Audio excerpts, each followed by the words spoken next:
Hello, this again is said, and this is my DeLorean. VIN number 1258. It is one of the first DeLoreans that came off the assembly line in Dunmurry, in Ireland, in November, or actually May 1981. It has the grooved hood, the gas flap you can see,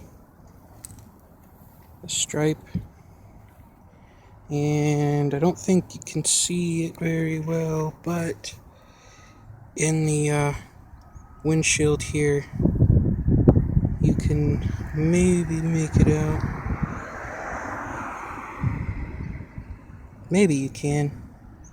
Is the antenna, because for a short while they had the antenna in the windshield, and then DeLorean realized that it didn't exactly work out very well, so they put it in the fender right about here on some of them. But John DeLorean saw that and thought it looked like crap and told them to take it out. So they moved it. And then they put it in the rear and it comes up like a Cadillac's does. Except mine was in the transition period, so I still have the one in the windshield and the one that comes out of the vent in the back. Comes out of a little hole down in here. Now, the engine, of course, is back there. I'm not going to open that up right now because my hands are clean.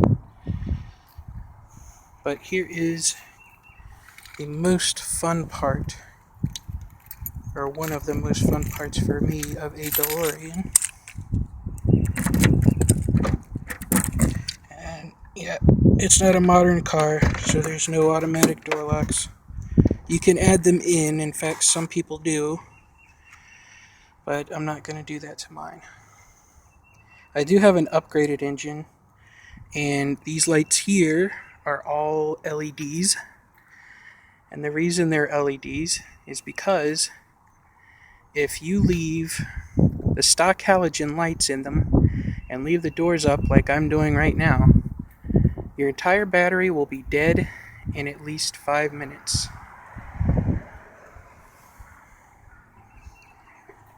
So, here is the interior. All leather around. The radio's not stock, of course.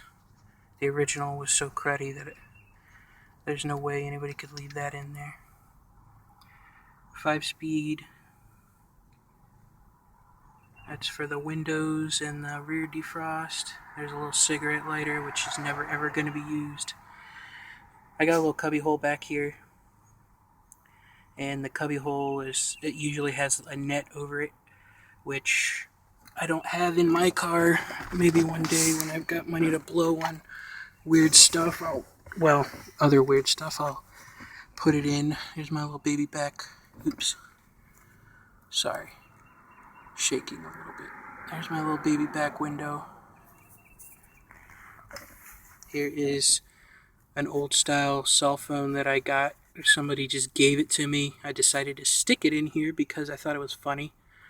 And I'm going to fix the antenna, get a new one and screw it on, and leave it in the front seat at car shows. Thought that might be funny. These are pull straps for the doors because sometimes shorter people can't reach the handles, so you can tie these in. The later DeLoreans actually had them built into the door pillar. But since, like I mentioned, mine's an earlier one, mine does not have that. And another thing that mine has, you can see actually how short the DeLorean is compared. That's a regular Mustang. You can see how short my car is compared to that, or my DeLorean is. But, yep, my speedometer goes to 140, not the original 85. That's an addition as well. Also, front suspension is lowered so that it doesn't sit as close to the tires as the original ones do. If you watch Back to the Future, you'll see that the one that Michael J. Fox is getting in and out of has a pretty substantial amount of room between the tire and the hood, or the fender of his car. And John Delorean originally designed them much smaller. So mine is back to original spec. Of course, in the front, it's just all that's there is just trunk space. And this bar here is actually what raises and lowers the door. They call that a torsion bar. It's counter twisted, I think, 10 times, and then they put it in some cryogenic concoction. These struts don't actually do a whole lot of the work of raising and lowering the car. They're more just to help out. But that's it. That is my DeLorean. And I love it. Every time I get in it, it is fun. Maybe I'll have to film some action shots of it. But, of course, this is with my cell phone, so I apologize for any crappy quality. But I'm happy. I wanted to show it off. So, thank you for watching.